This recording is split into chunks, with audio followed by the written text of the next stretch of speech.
कैसे हैं आप लोग। स्वागत है आपका शेयर बाजार ज्ञान की एक और वीडियो में। और आज की इस वीडियो में हम बात करने वाले हैं विप्रो लिमिटेड के शेयर के बारे में। विप्रो 483 और लगातार दूसरा दिन है जहां पे ये ग्रीन कैंडल इसने बनाया है डेली चार्ट्स पे अगर हम देखेंगे तो। इसके अंदर में आज हम बात करने वाले हैं कि what happened after the results. जब रिजल्ट्स आए थे विप्रो के तो ऐसा शोर मचा था मार्केट्स के अंदर में, इसका एडीआर 7-8% उछल गया था।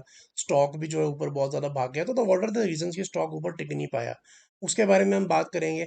क्या दोबारा ऊपर जाएगा उसके बारे में भी हम बात करेंगे।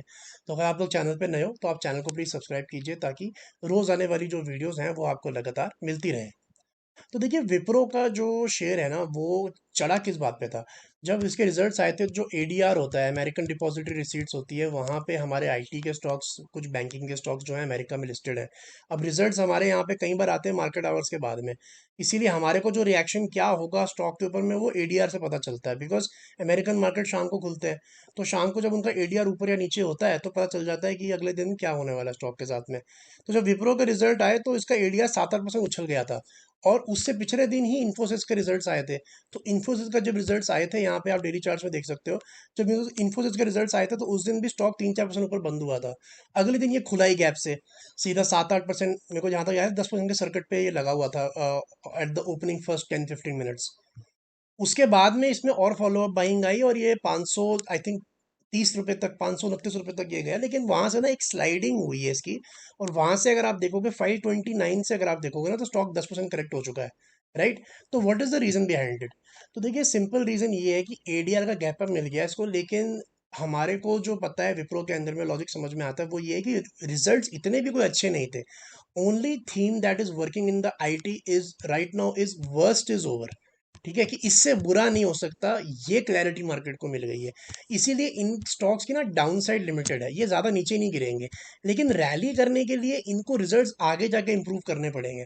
बिकॉज अगर आप दिसंबर के इसके रिजल्ट्स देखोगे ना तो किसी भी लिहाज से अच्छे नहीं है। और अच्छे रिजल्ट मार्केट को एंटिसिपेटेड भी नहीं थे। हर चीज़ पे फ्लैट है, चाहे प्रॉफिट देख लो, चाहे रेवेन्यू देख लो, चाहे मार्जिन देख लो। सो रिजल्ट से ज़्यादा डिस्कशन करने की जरूरत नहीं है। बेसिक सी बात इतनी है कि मार्केट को ये पता था कि रिजल्ट इसके अच्छे नहीं आएंगे, लेकिन उससे बेटर रिजल्ट्स आए थोड़े से। और साथ ही साथ में ये पता चल गया इन्फोसिस के रिजल्ट्स देख के, आईटी के, टीसीएस के रिजल्ट्स देख के कि worst is over in the IT stocks. ये रीजन था गैप अप खुलने का। अब सवाल आता है कि टिका क्यों नहीं। तो देखिए टिका इसीलिए नहीं बिकॉज वैल्यूएशन सस्ते नहीं है। राइट। अगर हम विप्रो का वैल्यूएशन देखेंगे तो 22 का पी मल्टीपल पे अभी शेयर चल रहा है इसका। क्योंकि स्टॉक अगर नहीं चला और अगर अर्निंग भी नहीं आई तो वैल्यूएशन वहीं की वहीं रहती है। वैल्यूएशन आपकी सस्ती तब होती है जब स्टॉक ना चले और अर्निंग बहुत अच्छी आ जाए। राइट। अगर यहाँ जो प्रॉफिट हम बात कर रहे हैं ये बहुत ज़्यादा बढ़ जाए, डबल हो जाए, तो आपको अर्निंग एकदम से वैल्यूएशन आधी हो जाएगी बिकॉज आपकी अर्निंग बढ़ चुकी है। तो वो सस्ता लगता है शेयर। क्योंकि यहाँ पे वैल्यूएशंस अभी तक नॉर्मल इसीलिए दिखा रही है, महंगी से दिखा रही है बिकॉज अर्निंग में दम नहीं आया अभी तक।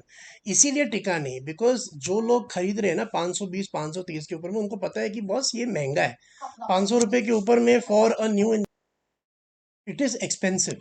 अगर आप देखोगे रिजल्ट डे के ऊपर में जब इसका रिजल्ट आया था, और अगर हम इसका पी चार्ट उस टाइम पे निकालते हैं तो stock had went up to 23-23.5 के पी मल्टीपल पे चला गया था।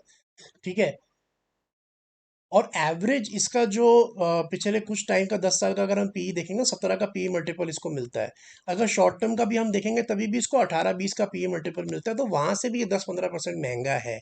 इसीलिए जो है स्टॉक ऊपर टिका नहीं। अब सवाल ये आ जाता है कि आगे क्या टिकेगा या क्या नहीं टिकेगा, ऊपर जाएगा या नहीं जाएगा या ऐसे कंटिन्यू रहेगा। तो देखिए विप्रो के अंदर में खासतौर पे जो प्रॉब्लम रही है ना बहुत टाइम से, वो है फॉलो अप बाइंग की। इसके अंदर ना फॉलो अप बाइंग नहीं आती। मैंने बहुत बार अपनी वीडियोस में पहले भी बताया है कि ये स्टॉक चलता है, एक हद तक चलता है, लेकिन जैसे सेलिंग आती है ना ये गिव अप भी कर जाता है। They are the buyers are not that strong in Wipro right now.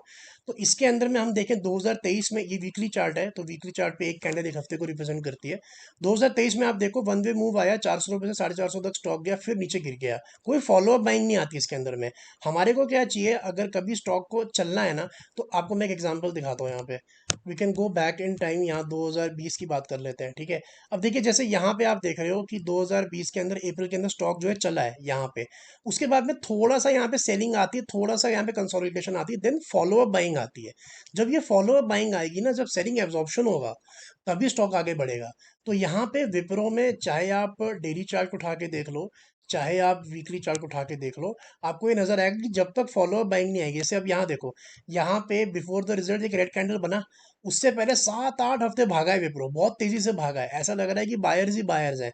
लेकिन जैसे ही उसके अंदर एक सेलिंग कैंडल आती है, बायर्स कहाँ गायब हो जाते हैं। You see a small green candle hair.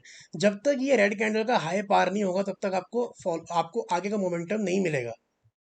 तो इसीलिए अब जो इसने यहाँ पे रेड कैंडल के बाद में एक और रेड कैंडल बना दी, जब तक अब ये 530 नहीं निकलता ना विप्रो में, तब तक आपको इसके अंदर में और जरा स्ट्रेंथ देखने को नहीं मिलेगी। या फिर ऐसा हो सकता है कि आने वाले 2-3 हफ्ते में एक छोटा रेड कैंडल यहाँ बने और उसके बाद में इसका ब्रेकआउट आए, तो हो सकता है आपको ब्रेकआउट नीचे के लेवल पे भी मिल जाए, लेकिन इसमें थोड़ा सा टाइम लगेगा। Even on the daily charts ये सिमिलर चीज़ हमारे को नजर आती है। जैसे मैंने वीडियो की स्टार्टिंग में बताया कि 2 ग्रीन कैंडल बने हैं इसके अंदर में, लेकिन देखिए, ग्रीन कैंडल भी बने लेकिन पिछला रेड कैंडल का हाई नहीं निकाल पा रहा है ये। राइट। तो ये निकालना जरूरी है। यहाँ पे हमारे को इन्फोसिस का जब रिजल्ट आया था, तब इसने ब्रेकआउट दिखाया था यहाँ पे एक, जहाँ पे रेड कैंडल बनी और उसके बाद में फॉलो अप बाइंग देखने को मिली हमारे को। लेकिन दोबारा से वो मिसिंग है, जब से वो ऊपर से मेल्टडाउन शुरू हुआ है इसका। सो क्लियर कट एक रेजिस्टेंस है 529 पे। और शॉर्ट टर्म के अंदर में अगर डेली चार्ट्स के ऊपर में ये 500 के ऊपर बंद हो जाता है, तभी भी आपको जो थोड़ा सा मोमेंटम देखने को मिल सकता है।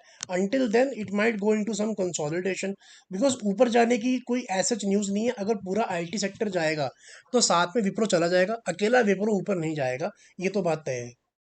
तो दोस्तों, ये था मेरा आज का video on Wipro. I hope आपको लॉजिक और लेवल्स जो है वो क्लियर आउट हो गए।